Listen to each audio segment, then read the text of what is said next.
Еще одна, если хотите, аксиома. В Великой Отечественной войне победили народы Советского Союза. Почему-то в последнее время мы начали это забывать.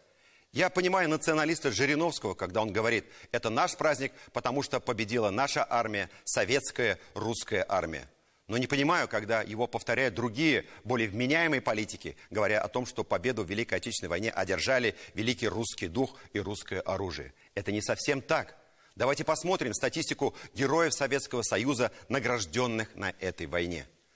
За период Великой Отечественной войны, по данным журнала «Военное обозрение», звездой героя были награждены 11 302 человека. Русские – 7 998 человек. Украинцы – 2021 человек. Белорусы – 299 бойцов. А также 161 татарин, 107 евреев, 96 казахов, 90 грузин, 89 армян, 67 узбеков, 63 мордвина, 45 чувашей, 43 азербайджанца, 38 башкир, 31 осетин, 18 марийцев, 16 туркмен, 15 литовцев, 15 таджиков, 12 латышей, 12 киргизов, 10 коми, 10 удмуртов, 9 эстонцев, 8 карелов, 8 калмыков, 6 кабардинцев, 6 адыгейцев, 4 абхаза, 2 якута, 2 молдаванина, 1 тувинец, а также 6 чеченцев и 5 крымских татар.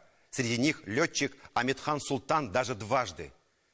Я считаю, мы сегодня, несмотря на все политические разногласия, должны воздать должное украинским, грузинским, латышским, эстонским, литовским и другим героям войны Советского Союза. Мы до сих пор не поставили памятник, символизирующий великое объединение представителей всех национальностей против фашистской агрессии. Советский народ – вот кто сотворил эту победу. И это очень важно помнить и повторять. Потому что это нас всех объединяет навечно, несмотря на сиюминутные политические гримасы. Грязная пена сойдет, а чистая память останется. И нам еще предстоит